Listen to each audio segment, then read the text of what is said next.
Bonjour à tous et bienvenue sur le podcast du Turf. Aujourd'hui, on va analyser, je vais vous donner mes chevaux pour le Cornulier 2025.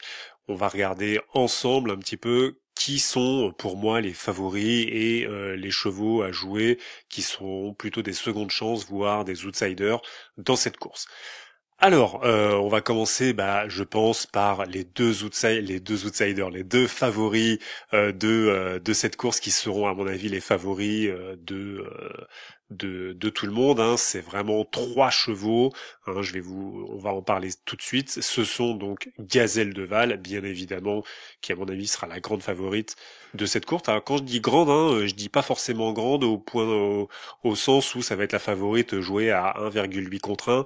Je ne pense pas, je peux me tromper, mais je pense quand même que Gazelle de Val, Jumba de Guez et le numéro 17, Idéal du Chêne, seront favorites, hein, vraiment, qui vont se détacher un peu au betting par rapport aux autres, qui seront toutes les trois. Peut-être, je peux me tromper, hein, tout ça. Là, nous sommes le 17, hein, donc voilà, je fais que de la spéculation. Et je pense quand même que ces trois juments seront à moins de 5 contre 1 toutes les trois.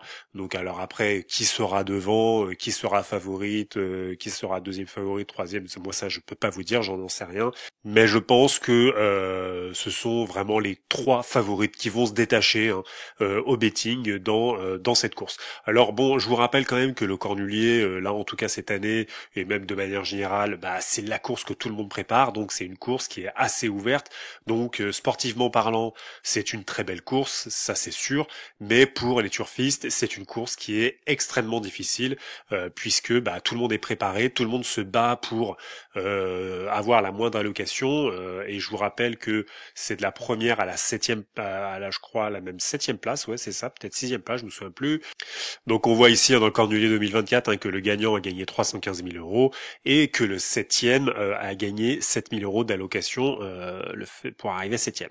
Donc je peux vous assurer que tous les chevaux ici, tous les jockeys vont se battre corps et âme pour pouvoir prendre une allocation pour le propriétaire. Et je veux dire, même si arrivé cinquième, on gagne 35 000, c'est quand même très beau et je pense que là-dessus... voilà, faut leur faire confiance. Ils vont se battre pour gagner la moindre allocation, c'est sûr et certain. Donc c'est vrai que c'est pas forcément évident pour nous, turfistes, hein, de trouver quelque chose, on va dire, de sûr, hein, dans ce genre de courses qui sont peut-être un petit peu quelque part des courses peut-être un peu loterie, puisqu'elles sont vraiment très difficiles à déchiffrer, pas à déchiffrer au sens performance, mais au sens où les chevaux se valent, hein, quasiment, et du coup c'est difficile de faire des choix, hein, parmi tous ces chevaux. Alors on va quand même dégager quand même des chevaux. Je vous ai dit, pour moi il y a les trois favorites, hein, Jumba de Guez, Gazelle de Val et Idéal du Chêne. Pour moi ça va être un combat entre ces trois-là. Après, on le sait tous, hein, dans les courses. Il y en a une peut-être qui va se mettre au galop, ça va être certainement peut-être être Jumba de Guez, hein, puisque bon, elle est un petit peu coutumière du fait malgré sa grande classe, mais en tout cas, c'est sûr que voilà, il y aura des surprises et vous le savez comme moi, on attend toujours des surprises, hein, dans ce genre de course. Alors moi, sur ce quoi je me base, hein, ce sont surtout pour essayer d'avoir quelque chose d'assez solide, hein, entre guillemets. C'est pas simplement la musique, hein, c'est aussi la toute dernière performance vraiment en mode course, hein, c'est-à-dire en mode comme dans le Cornulier 2025. Et on voit que par exemple Gazelle de Val, lors de sa dernière course, a couru le dernier kilomètre sur le pied de 11,1 et les derniers 500 sur le pied de 10,4, ce qui est vraiment très très bien. Jumba de Guez, elle, à côté, alors elle était ici quand elle arrivait première, elle n'était que déférée des postérieurs, hein, elle n'était pas déférée des 4, mais elle a couru sur le pied de 12,4 le dernier kilomètre et les derniers 500 sur le pied de 11,7, donc c'est moins bien, mais là, elle sera déférée, donc est-ce que ça va lui donner un petit peu plus de peps, sachant qu'elle s'est déjà mise au galop quand elle était DAI. Voilà, c'est toute la question, le problème de Jumba de Guez. Je pense que ça va être ça la question qu'on va se poser. C'est pas tant est-ce qu'elle va arriver dans les trois, c'est est-ce qu'elle va rester au trot d'un bout à l'autre du parcours. Parce que si elle reste au trot d'un bout à l'autre du parcours, c'est évident qu'elle va prendre une des deux premières places, je pense. Ensuite, on a donc Idéal Duchesne qui, elle, a couru le dernier kilomètre en mode course, hein, je parle, hein, pas ici lorsqu'elle arrivait sixième, parce qu'elle n'était pas dans la même configuration que dans le Cornulier 2025, hein, mais je parle plutôt de ces deux dernières courses ici. Elle a quand même couru sur le pied de 11,3 le dernier kilomètre et sur le pied de 10,4, hein, comme Gazelle de Val les derniers 500, donc elle est capable d'accélérer très très fort et voilà, je pense très clairement la même chose, hein, que voilà, une place dans les 3-4, ça me paraît voilà, une base quasi sûre, hein, hormis s'il y a un accident de parcours, bien évidemment. Vous le savez comme moi, les courses c'est une question de parcours. Les chevaux ont évidemment des classes particulières, mais je veux dire le parcours fait énormément de choses dans l'arrivée, hein. Voilà, si on a eu un mauvais parcours, on a beau être un cheval de grande classe, le très très mauvais parcours à l'extérieur, né au vent, sans dos, tout ça va tuer le cheval entre guillemets, va lui faire brûler trop de cartouches et le cheval ne fera pas l'arrivée, nous le savons. Alors ensuite, donc hormis ces trois favorites, hein, que je répète, hein, Gazelle de Val, Jumba de Guez et Idéal Duchesne, je pense qu'il y a des chevaux qui peuvent être vraiment intéressants. Dans les quatre premiers, hein, je rajouterais Inadurib. Le problème d'Inadurib, c'est que tout est basé sur cette course. Alors, elle a fait une très belle course quand elle est arrivée cinquième ici de Gazelle de Val, hein, d'ailleurs. Mais bon, elle n'était pas déférée des quatre, hein, donc vous voyez, elle était. Là, en fait, Joël Allais, lui, c'est voilà, je fais que des courses de préparation et moi, ce qui m'intéresse, c'est le cornulier, quoi. Voilà, donc on sait pas trop. Franchement, elle peut gagner la course, hein, attention, hein, elle peut gagner la course sur ce qu'elle a déjà montré, mais bon, alors après. Pareil, c'est toujours la même chose. Ça va être une question de parcours parce que, en tout cas, sur ce qu'elle a déjà montré sur sa classe, elle peut gagner la course, mais sur ce qu'a montré Gazelle de Val et Jumba de Guez et Idal Duchesne, ça va être très difficile de les battre. Donc, dans quel état de forme elle va être?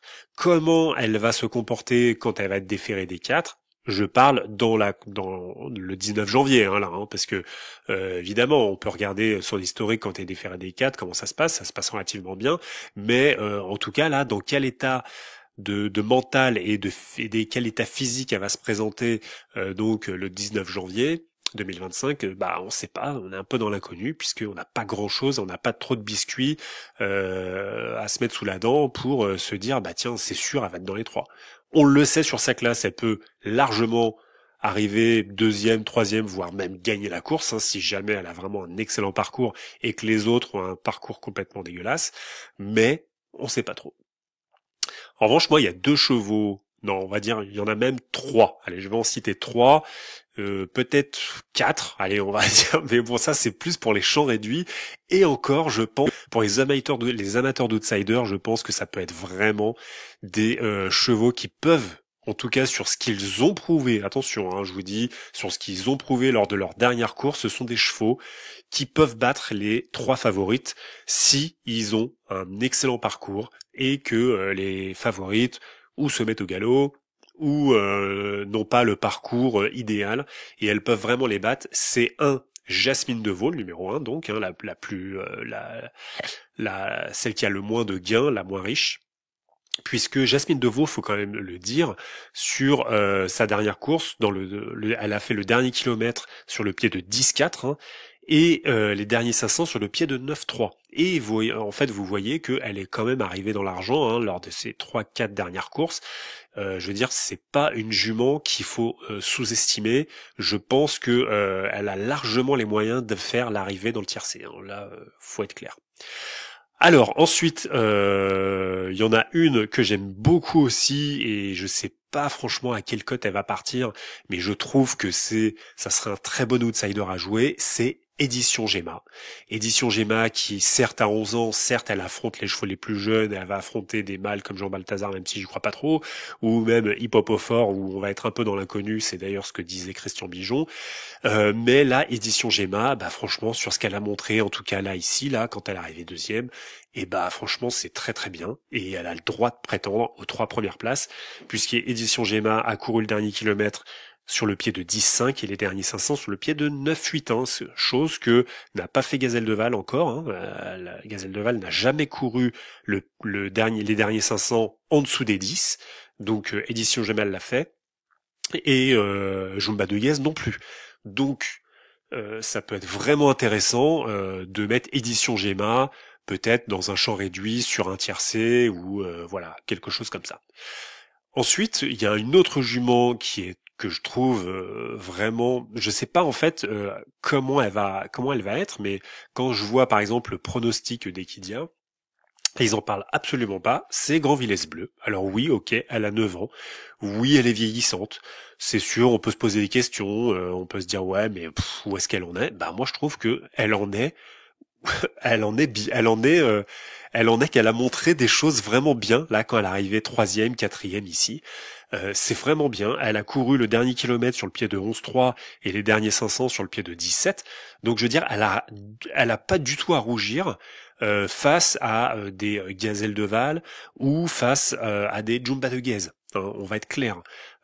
Donc c'est sûr qu'elle est vieillissante, c'est sûr que bah voilà, il va falloir que tout se passe au millimètre, hein, il va falloir pas faire d'efforts, donc je pense qu'Alexandra Brivard va vraiment la ménager, il va la mettre à l'arrière, tranquille, et la faire finir petit à petit, prendre des dos, essayer de prendre les bons dos, mais honnêtement, Grand Villesse Bleu, faut pas l'enterrer trop vite, hein. Je pense qu'elle peut vraiment finir dans le quintet, voire dans le quartet, et évidemment peut-être finir dans le tiercé si il y a des favorites qui sont défaillantes. Après, évidemment, j'ai Isabelle B sur ce qu'elle a fait ici lorsque Jéroboam d'Érable était le grand favori et qu'il aurait dû être déclaré non partant. C'est une véritable honte ce qui s'est passé dans le prix du Billy ici. Mais bon, c'est une autre histoire. Je pense que les turfistes qui sont des vrais turfistes connaissent un petit peu la musique et sont aussi outrés que moi de ce qui s'est passé dans le prix Billy.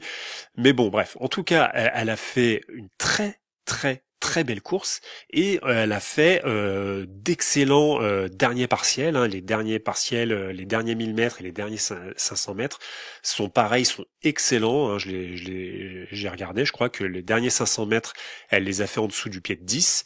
Donc, je veux dire, elle a tout à fait le droit également, Isabelle B, à prétendre aux 3-4 premières places, si, évidemment, bah, il y a des chevaux qui font pas forcément l'arrivée, et ou alors, si il y a eu on va dire, des parcours qui n'ont pas été bons pour ni Gazelle, ni Jumba de Guez, ni Del Duchesne. Du coup, elle peut tout à fait mettre tout le monde d'accord. Hein, faut être clair. Alors, il y a un autre point, on va dire, on va finir là-dessus. Il y a un point un petit peu, un point d'interrogation. C'est Hippopofort. Qu'est-ce qu'il fait dans cette course? Il a fait un très bon troisième. Dino du Lupin là ici dans cette course-là, hein, sur les mêmes temps en plus, hein. Donc je veux dire, voilà, Hino du Lupin, on connaît ça, on connaît sa classe. Et Hippopofort, hein, je vous rappelle, je crois il a déjà fini cinquième du Prix d'Amérique, je me souviens plus, ouais, enfin si, cinquième du Prix d'Amérique. Donc je veux dire, c'est un cheval de classe, hein. Il faut pas l'enterrer non plus. Le problème, hein, c'est un peu ce que disait Christian Bijon, c'est que bon, son cheval est en forme, mais on est un peu dans l'inconnu, là, hein. Voilà, on sait pas trop ce qu'il va faire. Avec Pierre-Yves Verva sur le dos, hein, donc ça peut tout à fait finir dans les 4 premiers, mais ça peut aussi complètement décevoir. Donc bon, moi je le mettrai pas favori, hein, très clairement, mais je pense que ça va plutôt se jouer entre les 3 favorites, hein, c'est-à-dire Gazelle de Val, Jumba de Guez et Idéal du Chêne. Ensuite, je mettrais évidemment Inadurib, hein, très clairement, on va dire en 4e position. Alors les 3 positions, on va dire, si je devais donner dans les 3 premières favorites, hein, je donnerais comme j'ai dit, hein, c'est-à-dire Gazelle de Val première, Jumba de Guez deuxième, Idéal du Chêne troisième. Ensuite, j'y mettrais Inadurib, sachant qu'Inadurib peut tout à fait finir première ou deuxième, hein, voilà. Mais bon. Comme on sait pas trop où est-ce qu'elle en est et vu ce qu'elle a montré, je dis pas qu'elle a pas, elle a pas rien montré, hein, mais le problème c'est que là, comme avec Joël Allais, on arrive en mode course direct. avec le déferrage des quatre, machin. Bon bah en fait on sait pas trop quoi, hein, mais c'est évident qu'elle peut tout à fait finir dans un tiercé Inadurim. Ensuite, je mettrais en outsider vraiment amusant, je mettrais Jasmine Devaux le numéro 1, Édition Gemma le numéro 15, Grand Villesse Bleu le numéro 18, et puis bon bah après peut-être suivre derrière, on va dire Hippopophore et puis Jezabel B. Voilà, si vous voulez vous amuser à en mettre un petit peu plus. Mais déjà ça vous fait pas beaucoup de chevaux, franchement vous pouvez les faire tourner hein, entre les bases et les sous-bases. Ça peut être assez amusant et je pense que à mon avis le quintet va se jouer ici. Sur ce, je vous dis à bientôt.